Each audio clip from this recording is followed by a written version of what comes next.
Seigneur. Oh, acclame le Seigneur. Oh, acclame le Seigneur. Oh, acclame le Seigneur. Acclame le Seigneur. Pousse des cris de triomphe. Pousse des cris de triomphe. Pousse des cris de célébration. À celui qui vit à jamais. À celui qui vit à jamais. À celui qui vit à jamais. À celui qui vit à jamais. À celui qui vit à jamais. Et pour celui qui vit à jamais.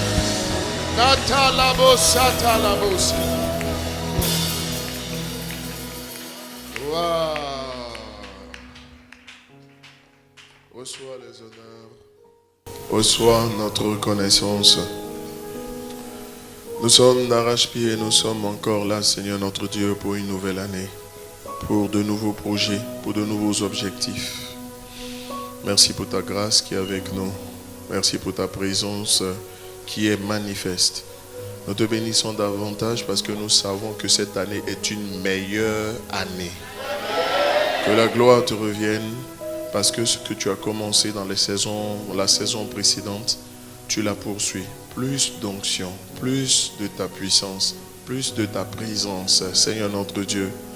Reçois-nous comme un peuple d'adorateurs qui chaque jour veut élever la voix vers toi, veut vivre d'une certaine manière pour te témoigner, Seigneur notre Dieu, notre reconnaissance. Te témoigner, Seigneur notre Dieu, notre dépendance et notre soumission absolue à ta présence et à ta volonté.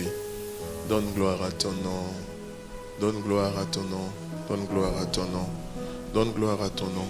Et bénis, ajoute, Seigneur, transforme, percute, Seigneur notre Dieu, une conception qui n'est pas la bonne. Chamboule un raisonnement, une mentalité, Seigneur notre Dieu, qui n'est pas celle qu'il faut. Afin que, Seigneur, cette année, vraiment, nous puissions vivre l'abondance que tu as promis dans le nom de Jésus. Amen. On va acclamer le Seigneur et se rasseoir dans la présence de Dieu.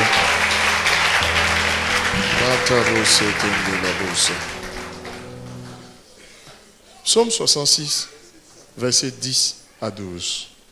Il dit, car tu nous as éprouvés, ô Dieu. Tu nous as fait passer au creuset comme l'argent. Tu nous as amenés dans le filet. Tu as mis sous nos reins un pesant fardeau. Tu as fait monter des hommes sur nos têtes. Nous avons passé par le feu et par l'eau. Mais, tu nous en as tirés pour nous donner l'abondance. Dis Amen à la parole. Tu nous en as tirés pour nous donner l'abondance. Remarquez bien ce verset, ce passage, par quoi il commence. Verset 10, il dit, tu nous as éprouvés. Tu nous as éprouvés. Il dit, Dieu nous a éprouvés. Mais ce passage commence par tu nous as éprouvés, mais il se termine par quoi? Verset 12. Mais tu nous en as tirés pour nous donner l'abondance. Il commence par éprouver, il finit par l'abondance.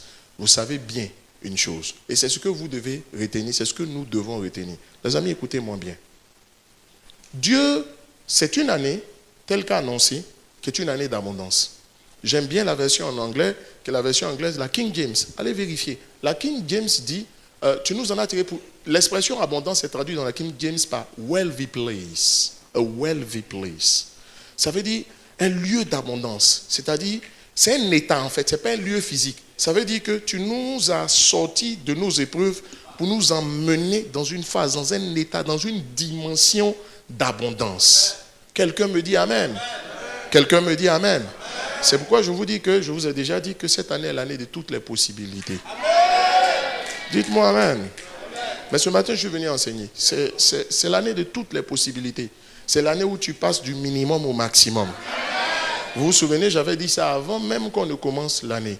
Ce passage-là nous dit que Dieu nous sort du minimum, mais il nous emmène au maximum. L'abondance, c'est le maximum. Il nous sort du minimum et nous emmène dans un maximum. Et vous, quelqu'un me dit Amen.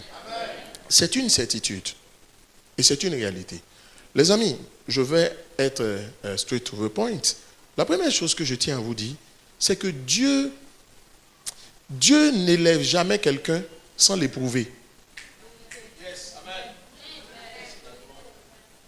Ça, il me semble que tu le savais. Dieu n'élève jamais personne sans l'éprouver. Mais deuxièmement, Dieu n'élève jamais personne sans l'humilier.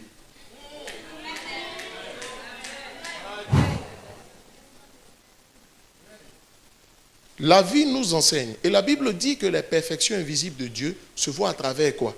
À travers la nature. C'est-à-dire, souvent pour comprendre certains principes spirituels, regardez autour de vous. Observez bien. Demandez à tous ceux qui ont atteint un certain niveau. Ce maximum, Dieu va le déplacer. Quelqu'un me dit Amen. Amen. Même si vous avez l'impression que vous avez atteint comme un plafond dans votre domaine, Dieu va pousser encore le plafond. Parce que ce n'est pas encore fini, jusqu'à ce que ce soit fini. Dis-moi Amen. Amen. Ça veut dire qu'il n'y a pas de limite. Il n'y a pas de limite. Mais Dieu n'a jamais éprouvé quelqu'un sans l'humilier, et sans l'éprouver, mais aussi souvent aussi sans l'humilier. Avant même que je ne puisse vous expliquer, je vous prendrai 2 cas de personnages dans la Bible qui ont vécu des situations similaires, différentes, mais à un même poste, à une même position.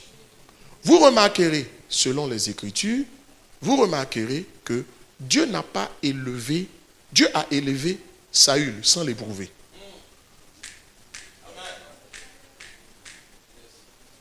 Dieu a élevé Saül sans l'éprouver. Il a connu, regardez, la Bible ne nous parle même pas de son histoire ni de ses antécédents. C'est très rare dans la Bible. Vous remarquerez que dans la Bible, avant de parler de l'histoire d'une personne, on commence à parler de sa généalogie. C'est pour vous montrer d'où il sort. Mais Saül apparaît un peu comme un cheveu sur la soupe. Il apparaît sur le devant de la scène et ce qu'on voit, immédiatement on le prend, on le oint, il devient le roi d'Israël. Dieu n'a mis aucun test devant lui. Les amis, laissez-moi vous comprendre. Mais si vous comprenez le background de cette histoire, vous allez savoir que Dieu n'était pas d'accord quand Israël voulait un roi. Amen. Mais il a quand même donné le roi. Est-ce que vous savez que vous pouvez forcer la main de Dieu? Yes. Les religieux, normalement, vous devez dire, non, parce que comment tu dis ça? On a l'habitude de dire, aucun homme ne peut forcer la main de Dieu. Mais un homme peut forcer la main de Dieu. Yes. Mais si vous forcez la main de Dieu, ça vous dépend. Si à vous dépend, vous allez en faire la meilleure expérience si vous vous amusez à forcer la main de Dieu. Il est important que vous le sachiez. Il y a des principes, il y a des manières de toucher. Tu peux forcer la main de Dieu. Dieu a éprouvé Saül, Dieu a du moins élevé Saül sans l'éprouver. Après, ce qui est choquant, vous voyez que dans toute l'histoire biblique, on ne parle plus de lui. Normalement, dans un État ou dans un pays, le premier président, c'est un pionnier. On en parle. On parle du premier président de la Côte d'Ivoire. Mais c'est bizarre, mais c'est le premier, on l'appelle un père fondateur. Mais quand vous regardez en Israël, on ne parle même pas de Saül. David a fini par marquer les esprits que le Saül. Et on ne parle même plus de lui. Mais David, par contre, Dieu l'a élevé après l'avoir humilié et éprouvé. Regardez sa vie. Sa vie a été différente. Parce que je vous explique bien, Dieu ne bénit pas les gens pour que la bénédiction les tue. Ou les éloigne de lui. Tu n'as pas encore réussi, mon frère. C'est-à-dire, il y a des moments, mais souvent, quand tu es en train de monter un peu, tu vois certaines choses. Mais le risque est là, le danger est là, qu'après, ça te monte à la tête. Mais comme Dieu ne veut pas que sa bénédiction soit pour toi une source de destruction, n'est-ce pas? C'est alors que Dieu prend des dispositions. Il t'humilie. Mais quand il t'humilie, là, tu as un souvenir. Yes, Lord. Amen. Dieu veut que toute personne qui marche avec lui ait un souvenir. C'est pourquoi dans la Bible, vous remarquerez combien de fois il est mentionné l'expression « souviens-toi, souviens-toi, souviens-toi, souviens-toi, souviens-toi ». Quand tu as goûté à la galère, tu sais mieux apprécier. Mais vous savez ce qui est fort aussi, quand tu as bien goûté à la galère, tu ne veux plus connaître et que tu as l'abondance, tu ne veux plus connaître cette galère-là. Je me suis rendu compte que s'il y a une chose que les riches craignent, redoutent le plus, c'est de devenir pauvre un jour. Les amis, s'il vous plaît, cette année-là, donnez-vous tout le mois de janvier pour lire le livre de Deutéronome. Le mois de Deutéronome, ils étaient à 2 pas, ils étaient aux portes de Canaan. Et puis avant de rentrer à Canaan, Dieu dit, attendez, Deutéronomos, c'est de là que vient Deutéronome. Deutéronome veut dire 2. Nomos, c'est la loi. Ça veut dire, c'est comme si on redisait la loi. Dieu leur rappelait certaines choses qu'il leur a dites. C'est-à-dire, avant que quelqu'un ne rentre dans l'abondance, il y a un rappel qu'on doit faire dans son esprit. Il y a des choses dont il doit se souvenir. Il doit marquer ses bonnes dans son esprit. Sinon, je vous assure, il se met en danger. Et regardez ce que Dieu va dire. Et c'est dans le livre de Deutéronome qu'apparaît beaucoup de fois, à plusieurs reprises, l'expression « souviens-toi ». En Deutéronome chapitre 8, verset 2, Dieu dit « Souviens-toi de tout le chemin que l'Éternel, ton Dieu, t'a fait faire pendant ces 40 années dans le désert, 40 ans de galère. » Dieu dit, dans quel but il leur a fait connaître tout cela? Il dit, afin de t'humilier et de t'éprouver. Humilier et éprouver. Pour savoir quelles étaient les dispositions de ton cœur. C'est dans la galère qu'on apprend, on se prépare pour la prospérité. Il dit, afin, et si tu gardes, les dispositions de ton cœur, et si tu garderais ou non ces commandements. Ça veut dire qu'au moment, il y a un moment où Dieu est persuadé que toi, ça ne va pas te détruire. Ça dit qu'il t'élève, qu'il t'amène, que tu aies cette abondance de cette année. Ce n'est pas un problème. Mais remarquez qu'il dit les dispositions de ton cœur. Dieu dit les dispositions de ton cœur. C'est ça qui l'intéresse. C'est ça qui l'intéresse. Et je demandais au Seigneur, vous voyez, les amis, la grâce vous donne d'avoir accès non seulement à ce pourquoi vous avez travaillé, mais en plus à ce pourquoi vous n'avez pas travaillé. Est-ce que vous savez que c'est vous, ce qui vous met dans l'abondance, ce n'est pas ce que vous méritez? La Bible dit l'ouvrier mérite son salaire. Il y a ce qui est méritoire. Ce qui est méritoire, c'est le résultat de tes efforts. Mais lorsqu'on parle de grâce, c'est qu'il y a une faveur. Il y a un appui du ciel. Il y a un coup de pouce qui est donné par Dieu qui crée des situations, des circonstances favorisantes de sorte à ce que tu as plus que ce qu'il te faut et plus que ce pourquoi tu as travaillé. Dites-moi amen. Dites-moi encore amen. Sans la grâce, l'abondance, ça tu ne peux pas avoir. Ce n'est pas possible. Ce n'est pas possible. Demandez à tous les travailleurs, même si on te paye 5 millions, le salaire n'est pas fait pour suffire à quelqu'un. Dans sa nature, Dieu n'a pas prévu le salaire pour te mettre dans l'abondance. Un salaire ne met jamais quelqu'un dans l'abondance. Il y a ce qu'on appelle la grâce. C'est la grâce qui va vous conduire dans l'abondance. Permettez que je ne passe pas trop de temps à expliquer ça. Ce n'est pas ce qui est important. Mais c'est important à comprendre. Mais on ne va pas perdre du temps dans la démonstration de ce principe. C'est la grâce qui fait que vous avez plus que ce que vous méritez. C'est la grâce qui fait que tu as plus que ce pourquoi tu as travaillé. C'est la grâce qui fait que quelqu'un se lève et dit, je te bénis de telle chose. Tu as fait quel travail pour ça? C'est la grâce qui fait que, n'est-ce pas, souvent, tu te lèves et puis non, ça dit tu peux... Non, c'est la grâce te donne droit à des avantages auxquels que tu ne mérites pas. Amen. Donc, l'abondance, la saison dans laquelle on est rentré, pour que cette abondance se manifeste, il te faut la grâce. Amen. Maintenant, le diable en est pleinement conscient. Il a compris que la pire des choses, note ça quelque part, la pire des choses qui puissent arriver à un individu sur cette terre, c'est de vivre une vie sans la grâce. Amen. Yes. C'est pas que les gens t'abandonnent tout ça, non. De vivre une vie sans la grâce. Une vie sans la grâce, c'est dur, c'est difficile, tout est lourd. Dans les enseignements qui vont suivre du minimum au maximum, je vais vous décrire selon la Bible. Je vais donner les caractéristiques exactes d'une vie sans la grâce. La Bible appelle ça to be in a desert place, c'est-à-dire in a dry place. Et lui est desséché, je vais te décrire. Vivre sans la grâce, oh mon Dieu. C'est la pire des choses qui puissent t'arriver. Écoute-moi, la pire des choses qui puissent t'arriver, c'est une vie sans la grâce. Est-ce que c'est ce que tu veux pour toi? Non. Maintenant, le diable en est conscient. Donc, qu'est-ce qu'il fera?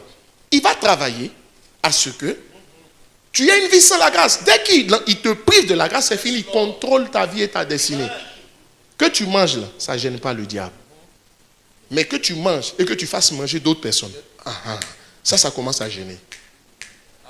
Quand tu n'as plus juste la bénédiction, mais quand tu deviens une bénédiction pour les autres, c'est en ce moment-là que tu gênes le diable.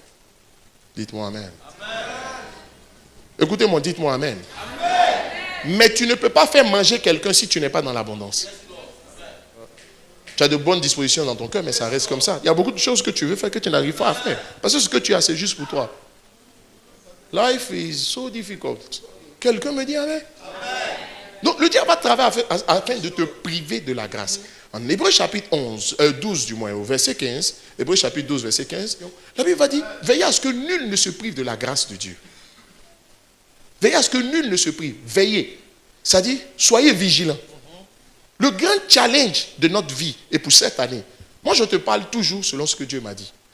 Avant, quand je ne comprenais pas comment ça marche, je pensais qu'il fallait donner ta plus puissante révélation. Donne ce que Dieu t'a dit de donner. Ce n'est pas parce que Dieu t'a donné le message que tu dois le donner. Il y a la nourriture de chaque saison. Et la Bible parle aussi sur la base de ce que l'année dernière, le pasteur Mohamed dont il avait parlé, la vérité présente. Yes. Il y a beaucoup de choses que tu peux faire pour réussir. Mais dans la multitude des choses, qu'est-ce que tu dois faire précisément pour réussir? C'est ça que je m'apprête à te donner. Amen. Qui est associé à la grâce. Sans la grâce, jamais tu ne connaîtras l'abondance. Ce n'est pas possible. Si tu as la grâce, il faut qu'il te prive de la grâce. C'est tout. Comment ici prend? C'est là que je reviens sur mon passage de Deutéronome chapitre 8 au verset 2. Deutéronome chapitre 8 à la régie. Il dit, le plus important pour Dieu, c'est de savoir quelles sont les dispositions de ton cœur. Et la Bible dit que garde ton cœur plus que toute chose, parce que c'est de là, c'est de lui que viennent les sources de la vie. Donc c'est simple. Le diable a compris que le plus grand obstacle à la manifestation de la grâce dans la vie d'une personne, ce sont les dispositions de son cœur, l'état de son cœur. C'est tout. Amen. Et c'est là-dessus qu'il va vous attaquer. Écoutez, celui qui cherche des grandes révélations, tu vas avoir tes grandes révélations. Mais je te dis, qu'est-ce que tu cherches entre les grandes révélations et le résultat? Moi, je préfère les résultats. Amen. Et c'est là-dessus que je te parle. Quelles sont les dispositions? Ce qui prive de la grâce, ce sont les dispositions du cœur. Sinon, l'état de ton cœur. Le thème de mon message, c'est dans quel état de cœur abordes-tu cette année? Dans quel état de cœur abordes-tu cette année? Quel est l'état de ton cœur? C'est l'état de ton cœur qui va faire la différence. Surveille ton cœur. Lorsqu'on surveille une maison, c'est parce qu'il y a des agresseurs. Lorsqu'on surveille une maison, c'est parce qu'il y a du danger. Surveille ton cœur. Écoute-moi, surveille ton cœur. Je vais vous montrer que tout ce qu'on enseigne dans la chrétienté, c'est associé à cela. Est-ce que vous savez que quelqu'un peut marcher dans la sanctification et puis il a un problème avec l'état de son cœur? Ce n'est pas lié même. La première chose par rapport à l'état de ton cœur, le premier principe, la première mise en garde que je te donne de la part du Seigneur, arrange-toi pour ne rien avoir contre quelqu'un dans ton cœur. Amen. Arrange-toi pour ne rien avoir dans ton cœur contre quelqu'un.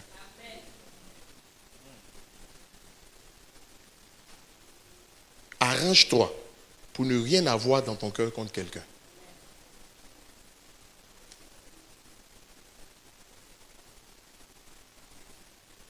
Amen.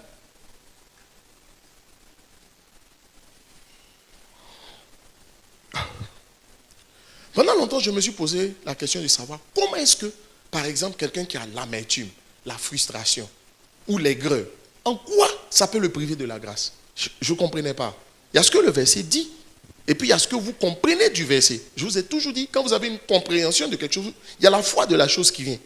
Il dit, à ce qu'aucune racine d'amertume poussant des rejetons ne produise du trouble, et que plusieurs en soient infectés. Soit dit en passant, si tu es amer, il faut garder ton amertume pour toi seul. Il ne faut pas aller rendre d'autres amers. Alors, ce n'est pas le but. Il dit ceci, que l'amertume, il dit, veillez à ce que nul ne se prive de la grâce, et puis il parle d'amertume.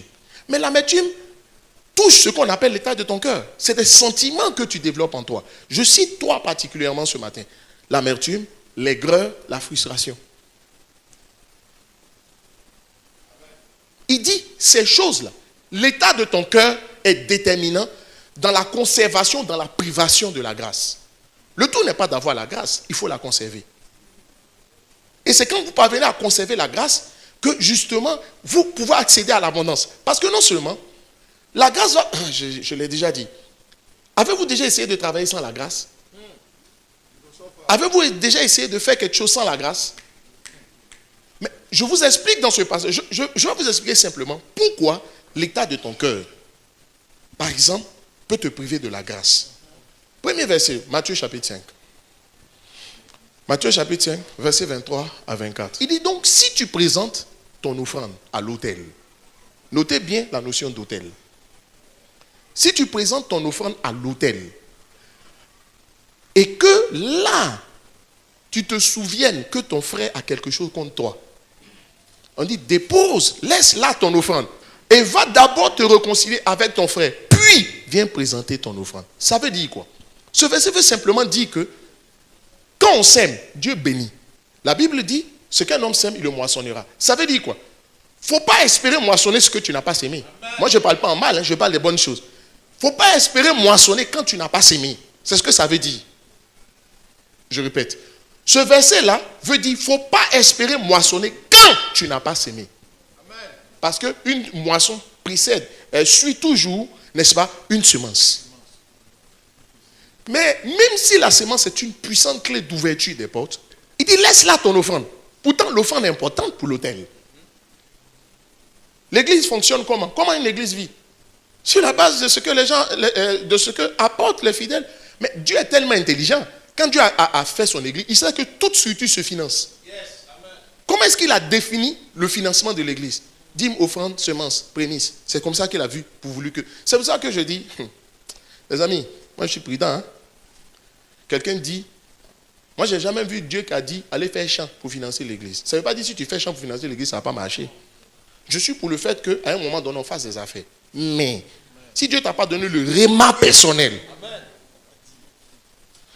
le problème c'est est-ce que tu as reçu ça spécifiquement du Seigneur?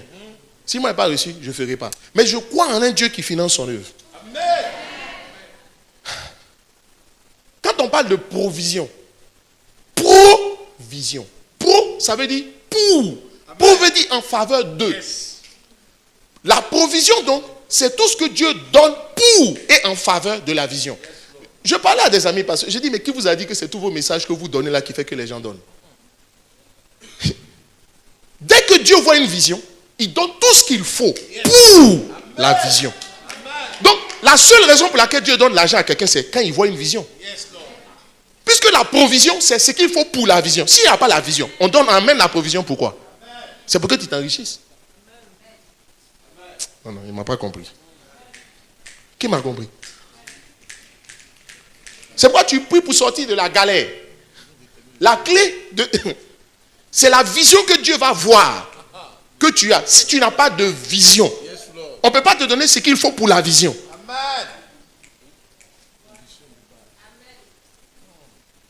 Même si le temps fait 1 milliard,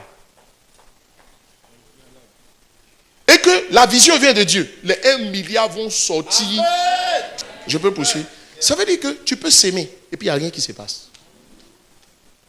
Tu peux donner ta dîme, puis il n'y a rien qui se passe. Donc, ce qui ouvre là, ça dit comment tu t'es privé donc de la grâce à travers ton offrande. C'est le fait que tu as de mauvaises dispositions dans ton cœur. Tu as quelque chose contre quelqu'un dans ton cœur, puis tu allais faire ton offrande. Aucune offrande ne porte du fruit tant que la personne qui va faire son offrande ou sa sémence a quelque chose dans son cœur contre quelqu'un. Ça veut dire quoi? Pourtant, tu as vu que ta clé, c'est l'offrande. C'est la sémence. Quelqu'un, tu es d'accord avec ça? Mais tu fais, puis ça ne produit pas de fruit. Pourquoi ça n'a pas produit de fruit?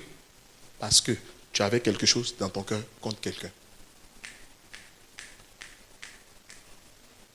Je vais ouvrir un peu encore plus tes yeux par le Saint-Esprit. Matthieu chapitre 23. Il dit insensé. Bon, excusez-moi, ça commence par insensé. Insensé et aveugle, lequel est le plus grand? L'or ou le temple qui sanctifie l'or? Si quelqu'un, dites-vous, il dit vous dites que si quelqu'un jure par l'autel, ce n'est rien. Mais si quelqu'un jure par l'offrande qui est sur l'autel, il est engagé. Il dit insensé. Il dit aveugle. Vous ne comprenez rien. Vous pensez que l'argent... J'arrive. Verset suivant. Il dit, lequel aveugle, lequel est plus grand? L'offrande ou l'autel qui sanctifie l'offrande? Qu'est-ce qui sanctifie l'offrande? Je vous pose la question. Qu'est-ce qui sanctifie l'offrande? C'est l'autel qui donne de la valeur à l'offrande. Mais tu sais c'est quoi qu'est l'autel? C'est ton cœur. Amen. Ça veut dire quoi? Tu as beau emmener faire des semences. Ce qui fait que Dieu agrée ton offrande, ce n'est pas le fait que tu aies fait l'offrande, mais c'est de quel cœur tu es venu faire ton offrande. Dans quel état était ton cœur? Comment on se prive de la grâce? À partir de l'état de son cœur. Tu as quelque chose dans ton cœur contre quelqu'un, tu t'en vas s'aimer. Il faut savoir que c'est l'autel, le cœur qui sanctifie l'offrande. Parce que ce qui n'est pas sanctifié, Dieu ne va pas prendre. Tu sais. Bon, j'avance un peu. Autre verset. Marc chapitre 11. Merci. Marc chapitre 11, verset 25. Et lorsque vous êtes debout faisant votre prière, si vous avez quelque chose contre quelqu'un, il dit quand tu pries, là, il y a des moments où tu pries, ta prière n'est pas exaucée parce qu'elle est puissante ou bien l'onction s'est dégagée. Mais quel était l'état de ton cœur? Est-ce que tu avais quelque chose contre quelqu'un quand tu priais? Si tu avais quelque chose contre quelqu'un au moment où tu priais, il faut savoir une chose. Ta prière, là, elle sera inefficace. Improductive, stérile. Elle perd automatiquement sa capacité à produire du fruit. Or, vous savez que la prière est puissante. Oh, moi j'aime la prière. C'est là où l'humanité rencontre la divinité afin que quelque chose se passe. Tu allais jeûner, tu allais prier, zéro. Tu allais faire retraite, zéro. Voilà, dans chaque livre, il y a des recommandations. J'ai écrit aussi, il y a avant-propos. Avant d'écrire le livre, ce qui intéresse les gens, il y a préface. Il y a préface. Après préface, si tu ne sais pas souvent, il y a prélude. Je ne sais plus comment on appelle. Préambule, merci. Il y a préambule, tout ça dedans. Ça veut dire avant de lire, il y a pré. Ce qui se fait avant. On enseigne aux gens de jeûner, on enseigne aux gens de prier. Et c'est bien. Mais on ne leur enseigne pas les préalables à la chose. Il y a d'autres qui sont fatigués. Où ils sont fatigués. Ils ont jeûné, ils ont sémé. Ils disent, ils ne voient rien. Quand c'est comme on accuse le pasteur. Maïsan, calme. Quand toi tu as fait tes offrandes, ça marche ou bien ça n'a pas marché. Donc ça veut dire si ça ne marche pas, pour toi, ça marche pour quelqu'un. Dites-moi amen. Dites-moi amen. Donc vous voyez comment on se prive de la grâce juste à partir de l'état de son cœur. Mon but c'est de te montrer. Il y a des versets bibliques que vous comprenez. Je le comprenais, mais c'était pendant les funérailles de mon père. Je parlais à un multimillionnaire, milliardaire. Et c'est là que je lui ai dit, mais comment tu as fait? Le Saint-Esprit me poussait à lui poser des questions. Je lui en ai posé 3. Là-dedans, il m'a dit ceci. Lui, dans sa vie, il ne se donne pas le temps de garder quelque chose dans son cœur contre quelqu'un. C'est ça que j'ai dit, c'est le réma de garde ton cœur plus que toute autre chose. Ne te prive pas de la grâce de Dieu. Je me suis rendu. Et puis quand il parlait, il dit, c'est la grâce de Dieu. Aujourd'hui, un milliardaire, personne ne l'a fait. Il dit, c'est la grâce de Dieu. C'est la grâce de Dieu. Il dit, la meilleure des choses qui lui sont arrivées, c'est qu'il se soit converti. Mais très tôt. J'ai dit, toi aussi tu es converti comme moi. Deuxième chose. Et une chose qui m'a marqué aussi. Les amis, la fidélité, ça paye. Ce n'est pas le but de mon message, mais la fidélité. Mon Dieu, j'en parlerai après. L'état de ton cœur. Avoir quelque chose contre quelqu'un. Comme je l'ai dit au départ, Dieu vous éprouvera. Il vous mettra à l'épreuve, vous testera. Dieu a testé Joseph avant que la prophétie de Joseph ne s'accomplisse. Donc, il ne faut pas penser que quand on te dit quand tu reçois une prophétie, il faut prier pour que ça se réalise. Ce n'est pas suffisant. Il faut prier, mais il faut checker ton cœur. Parce que chaque fois que tu as une prophétie, il y aura un test de ton cœur avant que la prophétie ne se réalise. Je te préviens, Dieu n'a pas changé. Dieu va vérifier l'autel. Parce que c'est l'autel qui sanctifie la prière, c'est l'autel qui sanctifie l'offrande, toutes ces choses. Et je vais aller même plus loin. La Bible dit, dans le livre de Jacques au chapitre 3, que des mêmes robinets, d'une même source, ne peut pas sortir l'eau sale et puis l'eau propre. Supposons qu'on soit, prenons l'image, aujourd'hui on est alimenté par la source de scie. Si c'était dans un autre pays, je ne sais pas ce que ça aurait donné.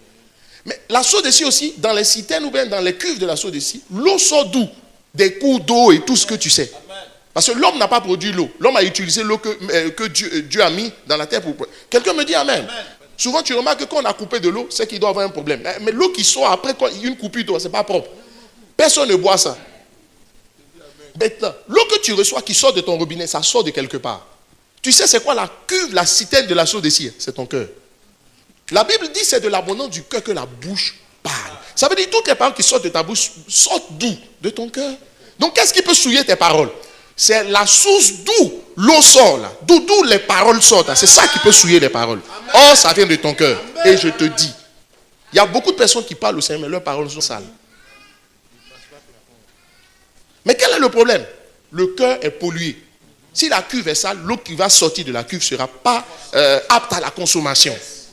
Dites-moi amen. Dites-moi amen. Parce que la Bible dit, il dit de la même bouche, vous bénissez, mais avec la même bouche, vous maudissez. Quand on dit maudit, ça ne veut pas forcément dire prononcer des imprécations. Quand on dit maudit, ça veut dire mal dire des gens, dire du mal des gens. Or, généralement, quand quelqu'un, et c'est là que j'explique, comment est-ce qu'on finit par avoir quelque chose contre quelqu'un? Généralement, ça ne vient pas de toi, ça vient de ce que tu as subi. Ça vient de ce que tu as subi. Les faits sont avérés. Oh, dites-moi amen. Est-ce que c'est Joseph qui s'est vendu? Non.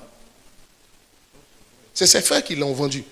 Et généralement, il faut savoir que ça viendra des gens que vous aimez le plus. Ça viendra des gens les plus proches de vous, les gens que vous aimez le plus. Souvent on entend, celui que j'aime comme ça, mon ami comme ça, mais c'est ça. Le principe biblique dit, ce n'est pas celui qui est loin. Je prends un exemple au premier culte. Supposons que tu montes dans le on te coince. Quand tu rentres à la maison, les gens qui sont à côté de toi, tu dis, mais tu sais quoi, dans le il y a quelqu'un qui m'a coincé là. Maintenant, je vais te poser une question. Dès que tu rentres, tu en parles. Si ça t'a énervé, puis si c'est récent. Mais la plupart du temps, le temps que tu rentres à la maison, juste comme tu oublies. Mais si, quand tu rentres à la maison, dès que tu rentres, tu dis, la nuit avant de dormir, tu dis encore. Le lendemain, tu dis, que la femme, pourquoi elle m'a coincé comme ça? Je veux dire, généralement, on ne perd pas du temps. Si le mal qui a été fait, même par quelqu'un qui est loin de nous, ce n'est pas un problème. Que ce soit mauvais ou pas, ça ne vous dit rien. Vous en parlez un coup, ça vous énerve un coup, puis c'est fini. Mais quand tu t'assois dessus, là, ça veut dire que c'est quelqu'un que tu aimais. Quand tu t'assois dessus, quelqu'un que tu estimais, quand tu t'assois dessus, quelqu'un avec qui tu partageais beaucoup de choses, un ami, un proche. Quand Dieu vous fera faire le test, ce ne sera pas avec quelqu'un qui est loin. Là, vous ne gardez pas quelqu'un. Tu es venu à l'église, je bénis Dieu. Le service d'ordre est là, ils t'ont rien fait, tu leur parles mal. Il y a d'autres qui sont comme ça aussi. Quelqu'un rentre dans l'église. Souvent pour toi là aussi, tu fais fort. Hein? Service d'ordre, on dit de t'asseoir ici. C'est toi même quand il rentre même, il ne prend même pas la peine de regarder le visage du service d'ordre. Que d'ailleurs le service d'ordre. Quand il rentre. Dans le monde, on a une façon de faire son visage qu'on pense qu'on est important. Mais c'est difficile quand tu parles de la personne qui t'a blessé. Ce n'est jamais en bien. Pour dire, oh, la personne qui, ta meilleure copine, tu l'appelles, tu dis, venez, on va prier pour le mariage. Toi, tu ne sais pas que le frère que tu as dit, c'est le frère qu'elle guette. Et puis tu apprends à côté que les deux sont fiancés. Je dis, mais ma fille, pourquoi tu es triste ces 2 jours? Tu dis, non, pasteur, les chrétiens sont mauvais, quoi. Tu es en train de dire du mal. Mais tu sais pourquoi tu es arrivé là? C'est à cause de ce qui est dans ton cœur. Yes. Le problème, c'est ce qui est resté dans ton cœur lié à ce qu'on t'a fait. Dis à quelqu'un, c'est ton test d'abondance de cette année. Attends, est-ce que quelqu'un me comprend et m'écoute? C'est ton test. C'est ton test d'abondance. C'est ton test pour parvenir à vivre effectivement la moisson. Il y a d'autres, le cœur est chargé, il y a des histoires. Depuis 15 ans, il t'a laissé. Depuis 15 ans. C'est dans ton cœur. No way. Je peux tout pardonner, sauf ça. Donc ça veut dire chaque début d'année, tu échoues. Chaque début d'année, tu échoues. Chaque jour, tu échoues. Et puis ce qui te fait mal, même quand tu le vois, Dieu va faire que tu vas le rencontrer à sa bien-aimée. Là. C'est la cause qui t'a laissé. Les amis, j'ai compris que à un moment donné, il y a quelque chose qui m'avait fait mal. Je n'ai pas aimé. Je n'ai vraiment pas aimé. Je n'ai pas aimé. Et je parlais avec le pasteur Mohamed, il m'a dit, va te priver de la grâce. Mais tu sais, je vais te dire une chose. Ne te donne pas le temps de t'asseoir. Quel est le secret? Jésus dit, ils ne savent pas ce qu'ils font. Mais quand tu lis là, tu as envie de dire, mais quelqu'un il ne sait pas ce qu'il fait. Il peut prendre Jésus, le mettre nu, chicoter. Il savait ce qu'il faisait. Non. En fait, il ne savait pas. Parce que s'il savait qu'ils étaient en train de dresser le terrain pour que Jésus meure ressuscité, que toi et moi on sorte. Une race aussi dangereuse. Je t'assure qu'ils allaient dire Jésus, vis à jamais, ne meurs pas. Parce que pour ressusciter, il faut mourir. Non, ça veut dire que chaque fois que tes adversaires cherchent à te crucifier, en fait, ils sont en train de préparer ta résurrection pour que ton plan s'accomplisse. Or, pour beaucoup, c'est le mort là qui leur fait mal. Il n'y a pas de résurrection sans mort. Et c'est la gloire de la seconde maison là. C'est celle-là que... Regardez, la gloire de la première là, Dieu a effacé ça, c'est bon. Maintenant, il veut t'amener dans la gloire de la seconde maison. Mais il n'y a pas de gloire de la seconde maison sans mort. Pour mourir, il faut que tu meurs de ta belle mort. Les belles morts là, c'est quand c'est ton ennemi, c'est tes amis qui te crucifient. Vide ton cœur. Vide ton cœur. Il dit l'obéissance vaut mieux que les sacrifices. Tu fais des sacrifices pour amener ton offrande. Tu fais des sacrifices pour venir faire ta semence. Tu fais des sacrifices pour faire des jours de jeûne et prière. Tu payes un prix trop élevé pour annuler tout cela. Par ce qui est plus, c'est peut-être, ça semble plus difficile à faire, mais ça nécessite moins d'efforts. Il suffit simplement de dire au Seigneur, Seigneur, moi je vais laisser tomber ça là. Ça dit, tu vas voir que tu vis mieux. T'asseoir pour garder rancune contre les gens, être frustré, toutes ces choses. Laisse tomber ça. Quand tu vois quelqu'un qui parle de ça, il ne faut pas écouter son histoire. Parce que si tu veux, écoute son histoire. Mais quand ça va finir, ne dis jamais. Souvent, tu as envie de dire, mais vraiment, ton petit là, c'est mauvais. Quand il finit de parler, tu lui dis, c'est ta mort pour que tu ressuscites pour la gloire de la seconde maison. Attends, quelqu'un me comprend? Amen. Je peux avancer. Deuxième mise en garde, qui est toujours liée à l'état de ton cœur. L'état de ton cœur. Peut-être que le temps avancé, je vais m'arrêter bientôt. On veut pouvoir profiter de notre repos entre les deux cultes. Vous avez déjà, je trouve le verset d'abord. Oh mon Dieu. C'est souvent si simple de faire des choses simples, mais on aime faire ce qui est beaucoup plus compliqué. Moi je dis, c'est fini. Personne n'aura le bonheur de me voir garder quelque chose contre lui. Et souvent le secret, il faut parler aux gens, dans l'amour quoi. Ça dit, s'il y a quelque chose, parle aux gens. On dit, il accorde au contraire une grâce il accorde au contraire une grâce plus excellente. Une grâce plus excellente. Une grâce plus excellente. Donc il y a les grâces et il y a les grâces excellentes. Une grâce et une grâce excellente. Plus excellente. C'est pourquoi l'Écriture dit, Dieu résiste aux orgueilleux. Mais il fait grâce aux humbles. Je vous pose une question. Ça veut dire qu'aux humbles, il fait grâce. Aux orgueilleux, il leur résiste. C'est-à-dire, quelle est la différence entre l'orgueilleux et le humble? C'est la grâce que Dieu manifeste dans leur vie.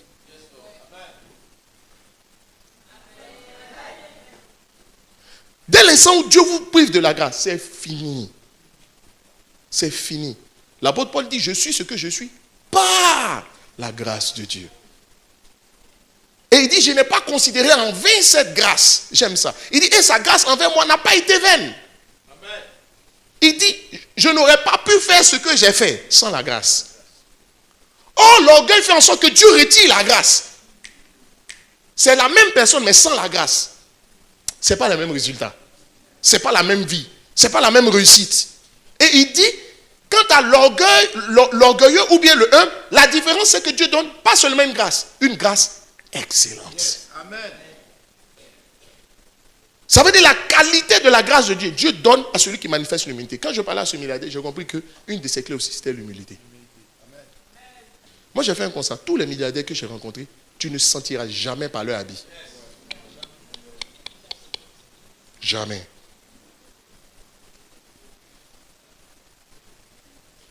Tu ne les sentiras jamais ça dans leurs propos. Pour dire, bon, les fausses humilités des chrétiens. Que bon, par la grâce de Dieu, ça va, hein. On ne parle pas comme ça.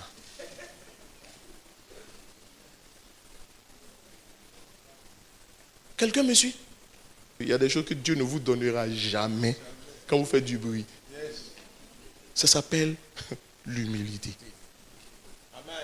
Et je vais vous donner des points très simples. Je ne veux pas faire de la théologie. Je veux parler de la vie, des choses pratiques qui peuvent t'aider immédiatement dans ton quotidien. L'humilité.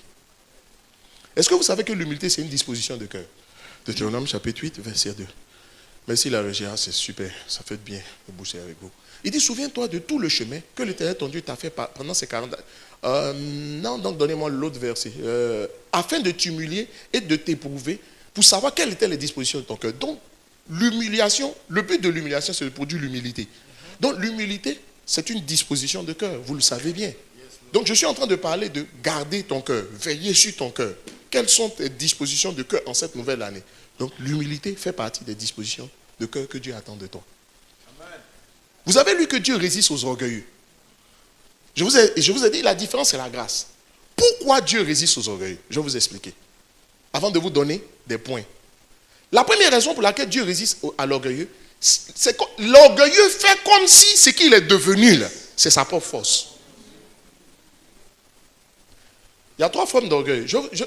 Allez sur le net. Le pasteur m'a demandé d'apprêcher un enseignement, à enseigner orgueil et humilité. Écoutez cet enseignement. Je ne vais pas reprendre ça. Il dit, souviens-toi de l'Éternel ton Dieu, car c'est lui qui te donnera la force pour les acquérir. Ça veut dire tout ce que tu as acquis dans ta vie. C'est un rappel. Il faut que tu saches que c'est à cause du Seigneur. C'est la force que Dieu t'a donnée. C'est ça qui t'a permis de les acquérir.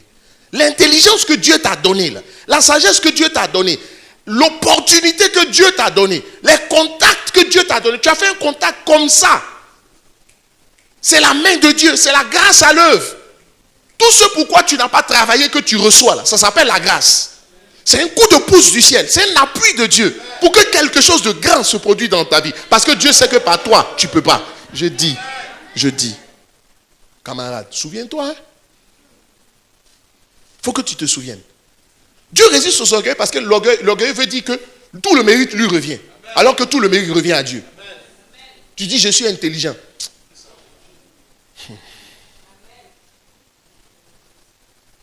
Plus vous prenez conscience que vous n'avez pas le droit d'auteur, que ce n'est pas vous qui êtes à l'origine de cela, je vous assure, c'est l'incapacité à réaliser qu'on n'a aucun mérite dans ce qui nous arrive qui nous pousse à l'humilité. Je vous assure. Mais au contraire, l'orgueil vient du fait qu'on a l'impression que c'est nous qui avons fait.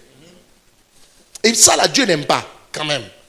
Toi, tu es un petit ici que moi informé, demain tu t'en vas, tu fais comme si ce n'est pas moi qui t'ai formé. Quand tu parles là, tu ne dis pas mon nom. Je parle de manière générale. C'est comme si je m'arrête quelque part et puis je fais comme si c'est moi-même qui me suis fait. C'est ce que Dieu fait sur certains. Il dit, hein, c'est toi. Ok. Je vais enlever ma grâce. Et puis tu as fait ton expérience. Et puis tu reviens, on va faire les comptes. Mon frère, si Dieu a enlevé le soleil sur ta tête, tous les jours tu seras dans l'obscurité. Hein? Ah. Deuxième raison pour laquelle Dieu résiste aux orgueilleux, je vous donne ça rapidement parce que le temps avance. La deuxième raison, c'est parce que l'orgueil n'est jamais reconnaissant à Dieu. Il ne peut pas être reconnaissant. D'ailleurs, parce qu'il pense que c'est lui-même qui a fait. On dit merci à quelqu'un qu'on pense que la personne a contribué à ce qu'on devienne ce qu'on est. Dites-moi Amen. Amen. Dites-moi Amen. Amen. Je vais revenir là-dessus. Dites-moi Amen. Est-ce qu'il y a des enseignants ici? Levez la main. Ah, c'est quel qui n'a pas enseignant? Levez bien la main. Enseignant, lettre mot. Lettre moderne? D'accord. Levez-vous, mais on va acclamer le Seigneur pour vous nous plaisir. Acclame le Seigneur.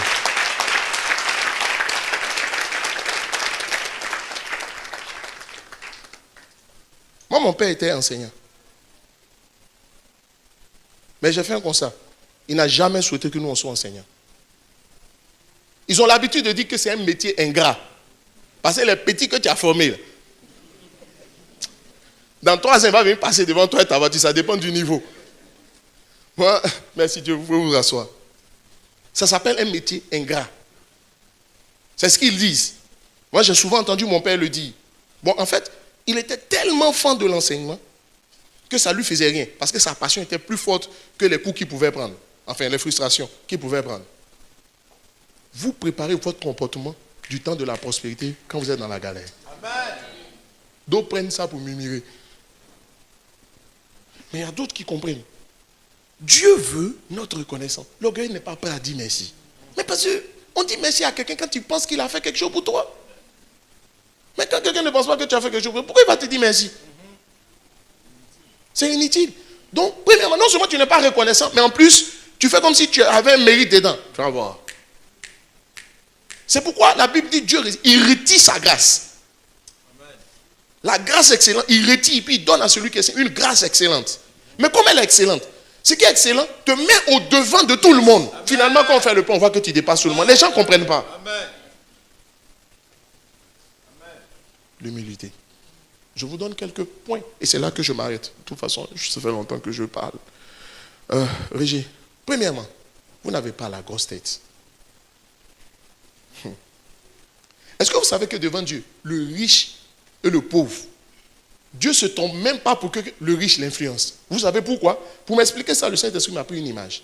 Il dit, regarde, quand tu es dans l'avion et que l'avion prend de la hauteur, et que de l'avion, tu plonges le regard vers le bas. Est-ce que tu sais que toutes les maisons ont la même taille? Le château, la baraque, le cagibi, eux tous ont la même taille. Il dit c'est comme ça où de ma position où je suis, moi Dieu, quand je regarde la terre, je ne vois pas qui est grand, qui n'est pas grand. Tout le monde est le même à mes yeux. Dites amen, il n'a pas compris l'image. Le ciel est quand même le trône de Dieu. Amen. Et de son trône, quand il regarde là, autant tu vois toutes les maisons qui se ressemblent. Un château, une petite maison, tout se ressemble. C'est pourquoi personne ne peut influencer Dieu. Amen. Mais pourquoi je vais loin? Il faut regarder le drone, on a pris le 31 sur le net. Quand tu regarde les images, c'est les mêmes têtes. Chaque homme est représenté par un point noir. On ne sait pas si ce point noir, si c'est un champion, si c'est lui qui est le président, si c'est lui qui est le balayeur, tout ça, tout le monde est la même chose.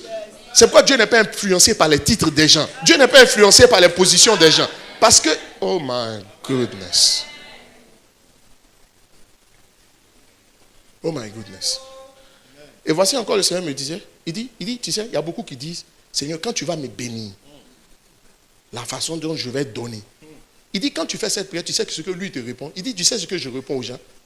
Ce que tu n'as pas pu faire aujourd'hui, tu ne le feras jamais demain. Même si tu penses que tu le pourras.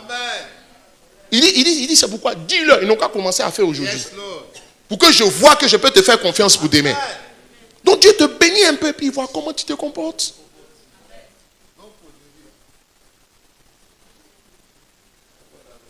Quand tu montes et puis il voit que tu es la même personne.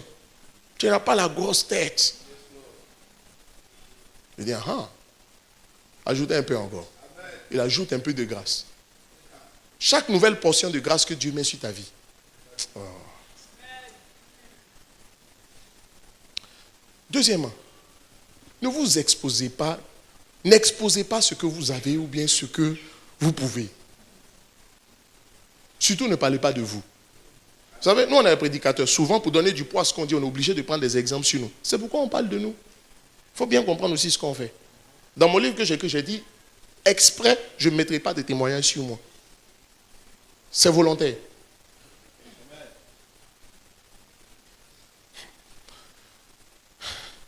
Ne vous vantez pas. Ne prenez pas les gens de haut. Autre point. Ne vous prenez pas pour le meilleur. Ou bien la meilleure. C'est-à-dire, ne pensez pas que vous valez mieux que les autres ou que vous pouvez mieux. Souvent, quand certains parlent de ceux qui sont en train de faire quelque chose, ils ont l'impression qu'il y a des problèmes parce qu'ils ne sont pas encore là.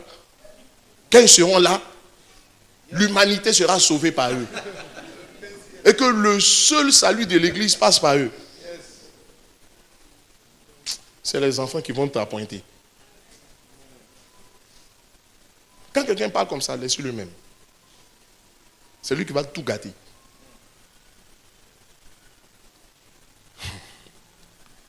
Soyez simple, c'est-à-dire accessible. Arrêtez de vous mystifier. Arrêtez ça. Autre point. Ne recherchez pas les honneurs. Ça, c'est la marque des orgueils. Ou les appréciations. Le jour où tu les as appréciés, ils vont aller dire à toute la terre que le pasteur nous a appréciés ou bien on m'a apprécié. Bon, c'est pas ce que je veux.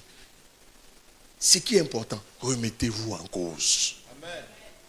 Remettez-vous en cause. Il dit heureux les pauvres en esprit. Ça dit c'est des gens simples en esprit. Ça dit ils pensent qu'ils ne sont pas arrivés quelque part spirituellement. Il y a des gens qui n'ont pas de problème. Ça dit financièrement ils n'en ont pas. Mais ils sont orgueilleux parce que leur petit niveau spirituel qu'ils ont qui dépasse les autres. Là, c'est maintenant ils vont dire lui il est spirituel, lui il n'est pas spirituel. Je n'aime pas ça. Je vous dis, je n'aime pas ça. Je n'aime pas ça même. Vous savez, ça peut être vrai. Mais la manière de le dire, le fait de le dire là même, ça me dérange. C'est que les gens ne sont pas spirituels ici. Quand quelqu'un dit les gens, là, je peux t'assurer, il n'est pas dans les gens. C'est tout le monde sauf lui.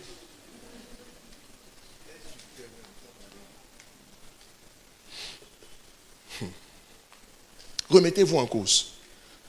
Ça dit, donc tu sais quoi? Le Saint-Esprit m'a parlé. Il dit, cette année-là, celui qui va se remettre en cause avec un cœur d'enfant, tu vas redécouvrir le Seigneur comme tu ne l'as jamais connu. Ça dit, en fait, je te donnais le secret, donc. Il m'a dit, tu veux une nouvelle portion d'onction? Attends, et puis je te dis ça après. Dieu m'a donné un secret. J'ai dit, hein? Il dit, ouais. Ça dit, et puis, ne croyez pas. Surtout, ce que vous devez le plus craindre, il y a l'orgueil vis-à-vis des autres, l'orgueil vis-à-vis de soi-même, et puis l'orgueil vis-à-vis de Dieu. Le pasteur Mohamed en parle. Écoutez l'enseignement, c'est un puissant enseignement. Comme il a déjà enseigné, je ne vais pas venir redire. Tu sais où ça se trouve, donc il te montre la route. Ça dit, quand vous devenez trop important à vos propres yeux, regardez une chose. Quand Saül ne se croyait pas trop important à ses yeux, lorsqu'on venait pour le roi d'Israël, vous savez quoi? Il allait se cacher derrière les sacs. Maintenant, comme il pense qu'il est devenu important, il vient et dit, honore-moi devant le peuple. On dit, tu as péché, répands-toi. Il dit, bon, ce qui est sûr, ça ne fait rien. Mais d'abord, honore-moi devant le peuple d'abord. C'est-à-dire quoi? Il rentre dans l'image. Qu'est-ce que les autres pensent d'eux? Et c'est ça qu'ils prennent pour entretenir leur vie au quotidien. Regarde ce que tu es devenu. Tu n'es plus ce que tu montres, ce n'est pas toi. Tu es devenu hypocrite. Tu n'es plus vrai. Dieu n'aime pas les gens qui ne sont pas vrais. Ça dit, mais ce que tu entretenais, c'est devenu tel que même quand tu es faible, tu ne peux pas venir dire pourquoi on t'aide. Parce que tu t'es présenté en hyper dangereux. Le sauveur de l'assemblée. Et David avait compris ça. C'est pour ça que Dieu le rendait toujours. Quand David savait d'où il venait. Quand Dieu l'a élevé, ça ne l'a pas gêné de venir danser devant tout le monde. Dieu regarde chacun de nous. Tu vois, il y a d'autres, c'est rempli dans leur cœur. Ils ne parlent pas. Hein? Mais c'est là. Ils attendent. Le jour où vont s'évangile. En 1 Samuel, Michal s'est plaint devant David pour dire, comment tu peux danser? Regardez la réponse de David, j'ai trop aimé. David va lui dire, verset suivant, David va répondre, c'est devant l'Éternel qui m'a choisi de préférence à ton père. Les amis, je vais vous dire quelque chose. Cette année, ne laissez pas l'ambition vous conduire. Quand je venais, j'ai vu une pancarte, on dit, soyez ambitieux. On va te dire de ne pas être ambitieux, mais il faut préférer la vision. Écoute la voix de ta destinée. Celle-là est suffisante pour t'emmener à te transcender. Que la voix de ta destinée crie plus fort que la voix de tes ambitions. Moi, c'est ce que j'ai reçu pour cette année. La deuxième chose, Dieu m'a dit, il dit, ne cherche même pas à réussir. Il dit, mais est-ce simplement une conscience plus élevée de ton appel et de ta mission? Et travaille avec le sens de l'urgence.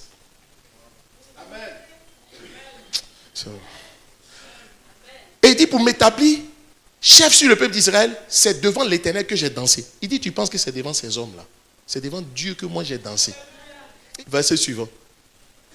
Il dit, je veux paraître encore plus vil que cela, m'abaisser à mes propres yeux. À mes propres yeux. Pour dire, le vrai problème, c'est toi-même. Amen. Et il dit, néanmoins, je serai en honneur auprès des servantes dont tu parles. Maintenant, regardez le verset qui suit. Ça doit donner à réfléchir à tout le monde. Quel lien avec le verset qui arrive? Or, Michal. Le or, là, c'est quelle phrase qui commence par or? Or, là, on sait en français, c'est explicatif. Dans une démonstration, on dit or. Je dis tant. Oh, pour marquer comme une rupture avec une réalité précédente. En fait, la Bible nous dit la raison pour laquelle elle n'a jamais enfanté dans sa vie, c'est ce jour-là. Oui, c'est ce jour-là qu'elle a perdu.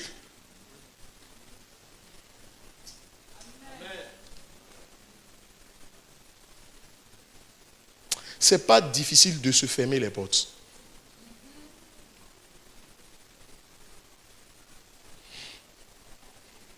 Que l'humilité nous habite. Que dans notre cœur, nous ne gardons rien contre quelqu'un. Ce n'est pas à eux qu'on fait du bien, c'est à nous-mêmes. C'est une question de grâce. C'est la grâce qui est en jeu. Donc bénis Dieu pour leur vie parce qu'au moins, pense à ton test. Ne pense pas au mal qu'ils te font. Pense à ton test que tu dois réussir. Et cette année, tu iras de gloire en gloire. Ça veut dire quoi? De mieux en mieux. C'est pourquoi j'ai dit cette année sera une meilleure année pour toi. Il ne faut pas me dire bonne année, il faut me dire meilleure année. Ça veut dire qu'il y a comparaison. Si c'est bon là, ça va devenir bon forcé. Dites-moi amen. Baissons les têtes, prions pendant.